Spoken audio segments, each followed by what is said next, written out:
চট্টগ্রামের হাটহাজারী উপজেলার বাথুয়া গ্রামের প্রতিটি মানুষের মাঝে এখন আনন্দ উচ্ছ্বাস বিরাজ করছে।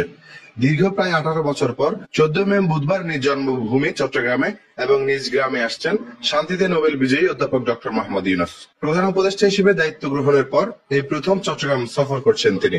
হাটহাজারীর বাথুয়া গ্রাম জুড়ে চলছে এখন শ্বাস রব, চলছে উৎসবের প্রস্তুতি। নিরাপত্তা নিশ্চিত করতে স্থাপন করা হয়েছে অস্থায়ী পুলিশ ক্যাম্প। প্রশাসনের পক্ষ থেকে চলছে সৌন্দর্য বর্ধনের কাজ। ডক্টর মোহাম্মদ ইউনূসের আগমন উপলক্ষে স্থানীয়রা আনন্দে অভিভূত। শুধু আমাদের না, সারা বাংলাদেশের গর্ব, সারা বিশ্বের গর্ব। এটা অনেক আনন্দ লাগতেছে, আনন্দের কোনো শেষ নেই। এখন সবাই ঈদ আমরা বহুত খুশি হই, আমরা বহুত দিন পর ঈদ। ও পুরো বাংলাদেশের গর্ব, এটার বলে কথা না। 1940 সালের 28 জুন হাটহাজারী উপজেলার বাথুয়া গ্রামে জন্মগ্রহণ করেন তিনি। পিতা হাজী দুলা মিয়া এবং মাতা সুফিয়া খাতুনের সন্তান ডক্টর মোহাম্মদ ইউনূস। প্রধান উপদেষ্টার উপ-প্রেস সচিব আবুল কালাম আজাদ মজুমদার জানান, প্রধান উপদেষ্টা সফরে গিয়ে সেখানে নির্ধারিত বেশ কয়েকটি কর্মসূচিতে অংশ নেবেন। এর মধ্যে চট্টগ্রাম বিশ্ববিদ্যালয়ের 5ম সমাবর্তনে প্রধান অতিথি হিসেবে তিনি যোগদান করবেন। পাশাপাশি তার পৈতৃক বাড়ি হাটহাজারী উপজেলার শিকারপুর ইউনিয়নের বাথুয়া গ্রামও পরিদর্শন করবেন।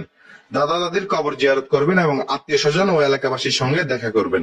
এছাড়া প্রধান উপদেষ্টা চট্টগ্রামে পৌঁছার পর বন্দর পরিদর্শন করবেন এবং বন্দরের অভ্যন্তরে NCT-5 প্রাঙ্গণে একটি সভায় অংশ নেবেন। এরপর তিনি বন্দর ও জাহাজ চলাচল খাতের ঊর্ধ্বতন কর্মকর্তা, বন্দর ব্যবহারকারী বিভিন্ন সংগঠনের প্রতিনিধি ও বাণিজ্য সংস্থার নেতাদের সঙ্গে মতবিনিময় করবেন। সেখান থেকে যাবেন চট্টগ্রাম সার্কিট হাউসে।